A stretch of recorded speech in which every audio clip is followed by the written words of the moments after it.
Assalomu alaykum hurmatli vatandoshlar. Barchaga xayrli tong.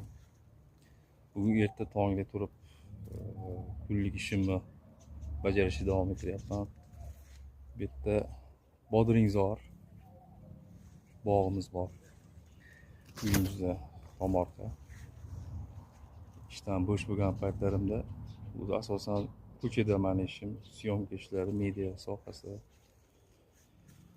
Va kechki payt kunduzi ozgina ishlayman bu bog'da. Nima desa bo'ladi, endi shuncha огород bekor turganidan bitta o'zimga qo'shimcha ish bo'ldi va qo'shimcha daromad bo'ldi. O'zimga vaqt ajratib qo'ldan kelgancha mana shu 7 sotik 8 sotik joyga bodring ekdim. Bodringning nomi sakata, Yaponiya tajribasi asosida ishlab chiqarilgan urug'. Shundan 3-iyun kuni ekilgan bu urug'. Shunda Sakata firmasining va'dasiga muvofiq haqiqatdan 40 kunda bu mevaga kirdi. Albatta bu bodringni yetishtirish oson ish emas. O'zini mehnatlari, o'ziga yarasha qiyinchiliklari bor, o'g'itlari bor. Hasharotlarga qarshi kurashish. Havo juda issiq keldi. Bu yil havoda ham gulini tashlab yuboradigan bir xislatlari bo'lar ekan buni.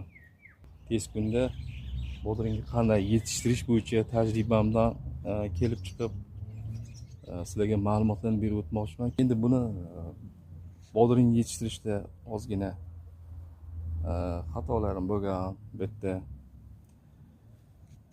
Endi bu yil birinchi yil. Xudo xolasa mana tepkisiga harakat qilyapman. Endi mablag'im ozgina yetishmaganligi tufayli endi o'zim yog'ochdan tayyorlayman. Asosan qishkisi yana ham yaxshi daromad beradi. Juda ham ko'p emas, ozroq boshlayman bu yil inshaalloh.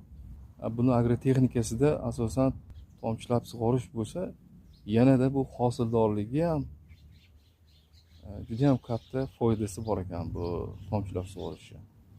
Inshaalloh keyingi yilga tomchilab sug'orishni yo'lga qo'yaman. Bir 10 metr mishlankasini olib kelib tajriba qilib ko'rdim. Yaxshi ko'kardi. 40 kundan oldinroq ham mevaga kirganlari bor shu tomchilab sug'orishdan. Bodringlar 2 kunda yoki har kuni uziladi bu bodring.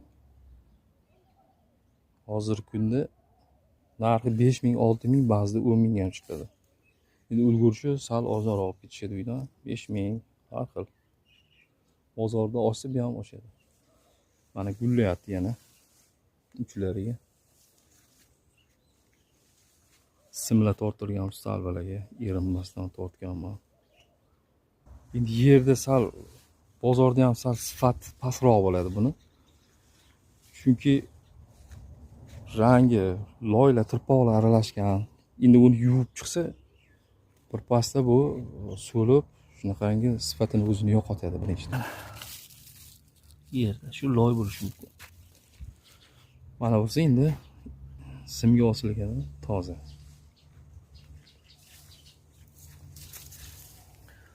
Daraxtga chiqib ketganlari bor. Ketgan 5 metrgacha ketadi bu. Bu tomonda urug' uchun uzmadim buni. Chunki narigi yilga buni keyingi yilga xudo xolasa ekib ko'raman. Buni oftobda urug'ini olib qizdirib keyin urug'ini ekib ko'ramiz. Agar urug'idan chiqib yana shunaqa bersa, demak keyingi yilga shuni urug'dan o'zidan ekiladi. Undan keyingi yilga olmalarimiz guldorlandi, yaxshi hosil beryapti. Olmazor, anorzor o'rtasiga ekilgan. Bu berilgan vitaminlari, fola, vitaminlar. Yantarniya. Bu ham juda ham yaxshi. O'g'it beruvchi, vitamin beruvchi. Borniya kislota. Bu ham juda ham yaxshi natija beradigan oziqa vitamin. Sakata firmasidagi Yaponiya tajribasida ishlab chiqarilgan urug'i paketi bu. Bu yerda hamma ma'lumotlar yozilgan. Bu ham vitamin. Buni tarkibida ham juda ko'p vitaminlar bor. Ta'siri sezilarli darajada. Bu yog'i anorzor, yarmida esa olmazor.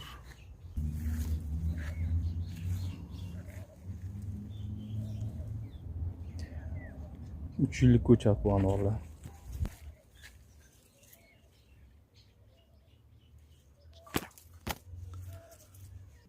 Kuningiz xayrli bo'lsin. Barchaga sog'lik, salomatlik, bugungi ishlaringizga omad.